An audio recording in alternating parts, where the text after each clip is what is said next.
What if the deepest truth about who you are isn't something to learn, but something to remember? What if everything you've been taught about personal growth, identity and meaning has kept you looking outward, when the real key has always been within? All over the world, ancient cultures speak of a lost practice, a method that doesn't give you new knowledge, but peels away everything false so that what's true can finally surface. This practice has been whispered about in temples, encoded in myth, and buried beneath centuries of doctrine. Not because it was false, but because it worked too well. This isn't mythology, this is memory. And if you stay with this video, you may begin to feel something that goes beyond words, something you've always known but forgot. Before we begin, make sure to subscribe to the Mental Dose channel and join our Telegram community, where we dive deeper into topics like this and offer exclusive tools and insights for personal and spiritual growth. Now let's begin this journey into the most powerful technique you were never meant to find. If the soul doesn't need to learn who it is, but only to remember, then the real question becomes, what made us forget? Many of the stories we call mythology were never meant to be fiction. They were symbolic maps, encoded guidance for awakening. The descent of Inanna, the trials of Hercules, the sleeping Vishnu floating in cosmic waters. Each myth hides a spiritual process, the stripping away of illusions, the death of false identity, and the re-emergence of the soul in its purest state. Ancient initiates didn't believe these stories. They lived them. Through fasting, chanting, breathwork, and ritual isolation, they entered altered states where myth became inner reality. These weren't metaphors. They were blueprints for remembering. And yet the modern world has trained us to dismiss these inner experiences as delusion or escapism. But neuroscience is slowly catching up. Studies on meditation, sensory deprivation, and breath-induced altered states show that the brain, when quieted, activates networks associated with insight, emotional integration, and even non-linear memory.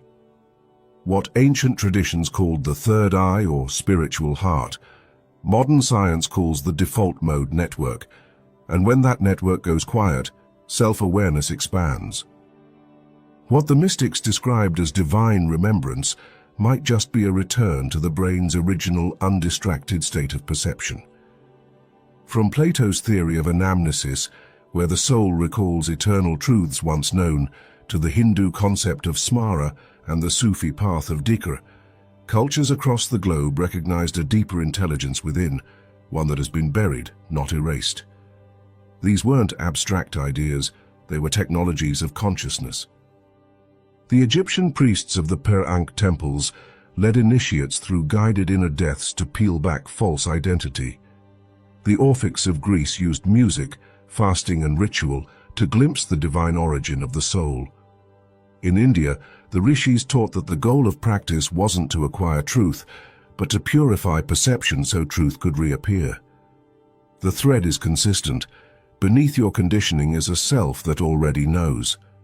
The technique was never about building, it was always about clearing. As we move deeper, one thing becomes clear. This was hidden not by accident, but by design. So why was this knowledge buried? Because it dismantles control. The moment a human being realizes that truth lives within, they become harder to manipulate. Less fearful, less reactive, more sovereign. That's not something organized power welcomes. As centralized religions rose, spiritual autonomy became heresy. The Gnostics, who taught that salvation comes from inner awakening, were persecuted. The Sufis walked a thin line between reverence and exile, and indigenous wisdom keepers across continents were silenced, their practices labeled primitive, dangerous, or forbidden. But the truth couldn't be destroyed. It was encoded in symbols, hidden in language, and passed on through subtle rituals, dreams, silence. The practice survived, not in textbooks but in living memory. Now it's returning, not as information but as activation. And that's where your part begins. The technique is not a formula, It's a process of resonance. It begins when you stop adding more and start subtracting everything that isn't really you. First comes observation, watching your thoughts without identifying with them. Ask yourself, are these beliefs truly mine, or did I absorb them unconsciously? This is the deprogramming phase. You're not erasing anything. You're simply becoming aware of what doesn't belong. This alone can begin the unraveling. Then silence becomes the teacher. With consistent breathwork, visualization, and symbolic focus, you awaken what ancient schools called the inner sense. It's not imagination, it's recognition. Practices like mindful breathing, visualizing an inner flame or mirror, and grounding in your body help tune your awareness to your soul's frequency. And finally, as your internal field clears, you begin to sense a subtle but unmistakable vibration, a state that feels like home. It's not an idea, it's not a memory. It's a deep, energetic knowing, this is who I've always been. This moment changes everything, not through belief but through direct experience. You begin to speak from a quieter place, make decisions with less fear, and feel your boundaries from the inside out. You see that even ordinary moments, walking, eating, listening, can become sacred when approached with presence.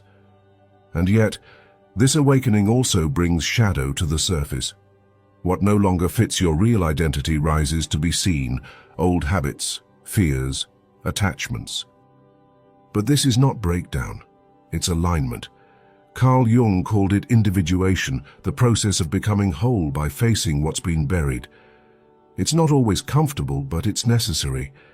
And the more you stay with it, the clearer things become. You don't become perfect, you become true. Before we go on, if this video is helping you see more clearly, consider sharing it with someone who needs it. And if you want to support this kind of content, you can click the thanks button below. Your support makes a real difference. Now let's continue.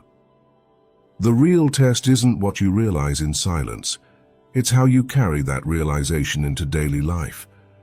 Start with a few minutes of stillness each day, not to seek visions, but to create space.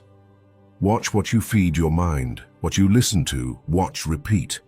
Let your speech become intentional. Ask yourself often, am I acting from a mask or from my soul? Let your life become a form of remembrance. Don't wait for ideal conditions. Walk like someone who remembers. Love like someone who's already whole.